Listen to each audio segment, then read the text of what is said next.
Hey YouTube, Dawson Rider here with my review of Uchu Sentai Kyuranger episode 45.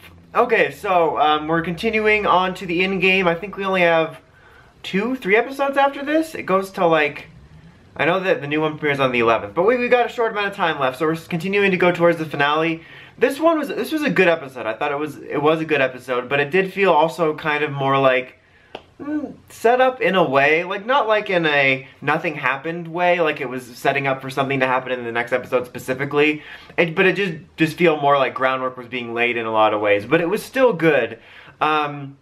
We learned a little bit more about, by a little bit I mean a little bit, about Kurevo Don's motivations when they confronted him on the bridge, one of the classic Toku fight locations, and he basically just said, "You just said Bokensha!" and he revealed to be Gaja, and I was like, oh my god, Bokenger, and then the Bokengers came in. No, I'm just kidding, that's not what happened.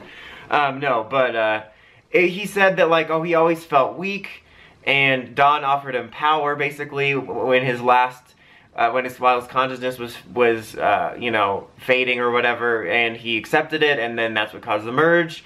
And that was like the reason he gave for the merger. That sounds like they merged companies. The Kurevo company merged with the Don company. But then, you know, the secondary reason for his plan of destroying the universe was, there's so much suffering, I want to just end all the suffering by destroying everything. Perfectly reasonable, as you can see. So I'm team Convo, Duervo now. That is a bit interesting. It reminds me, actually, oddly enough, of, if anybody's watched Buffy the Vampire Slayer, spoiler alert, for season 6, Dark Willow's plan was basically more or less the same thing after she felt all the suffering in the world and she just wanted to silence it. So it kind of reminded me of that, just the dialogue of that. And that's not inherently the worst villain motivation. Because it kind of makes sense, and I think the thing is that I'll probably talk more about this in the next couple weeks, and I'll talk about it in the series review, but just the general motivations, I think I do have some problems with the way this is being done. It's a little messy, but I think they have, like, some decent stuff there. Like, I think I mentioned last week, I think revealing that Kurevo is Don was interesting.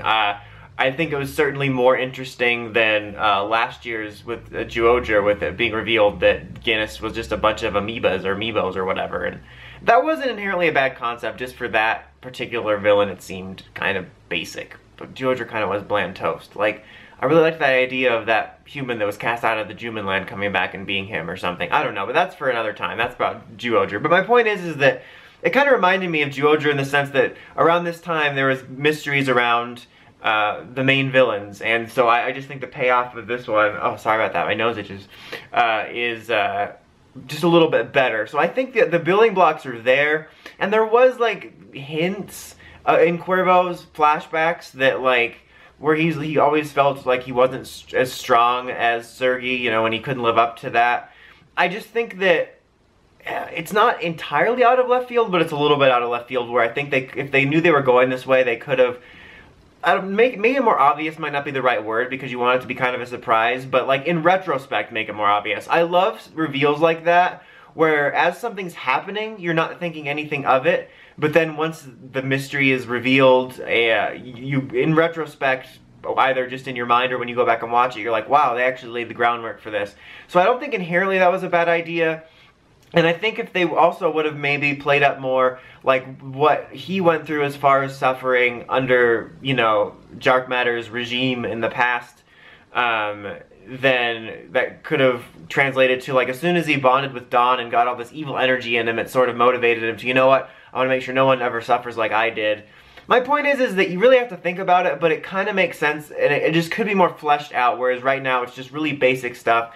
And Toku will have problems with that often, where they'll have a character motivation or backstory that has good ideas, but we never really learn or expand on it any more than just the generic description. But so, I don't know, we'll see how it plays out in the last 3, and I said I was going to go on about it in later videos, but I went on about it now, but I'll definitely be addressing it in the following Kyuranger videos of the finale, and then probably the series review when I talk about their characters. The other thing that kind of happened is we found out, like, or more clearly, that Sergei's health is fading because the Phoenix Kyutama was keeping him alive, but he used, like, a lot of its energy. He used his regeneration energy on Lucky, and They're going to try to find a way to fix that. I'm not sure if they will. It depends on which way they'll go. But in most cases, they usually find a way to fix it. But it led to this really nice scene of them all sort of talking about what they want to do after Dark Matter's defeated. And this is also a little bit of a decent Kotaro episode because they returned back to Earth. He reunited with his brother. We got to see like the citizens standing up for the Kyurangers, which was like directly opposite of that one episode where they were like, you know, throwing stuff at them instead of for them. I thought it was a nice moment. I feel like it wasn't entirely earned just because now we've spent so much time away from Earth and I never felt, maybe I'm just forgetting it, but I don't remember any specific moment where they really won Earth over, but it was still a nice moment. And I don't really wish they had spent more time on Earth because I was really grateful that they actually more so committed to the galaxy hopping or planet hopping theme a little bit. But that was still a nice moment, and it was a nice moment for Kotaro, and a nice moment when, I almost said Sergi, Stinger, saved his little brother, and it was just like an overall, like, nice, set of scenes that sort of was a culmination of their motivations and Kotaro's, and it just kind of reinforces how, like, something I really liked about Kyuranger I mentioned a couple weeks ago was that Lucky actually subverted my expectations of he didn't stay a complete loudmouth. And Kotaro from the beginning has, where he could have been so annoying as a little kid character, but he's actually one of the most level-headed characters, and I actually like him quite a bit. And level-headed, by that I don't mean like he's like the most, like the best at coming up with plans, but I mean he's not extremely emotional, and he's very calm and actually quite collected for a kid in such a situation, which I think is kind of neat.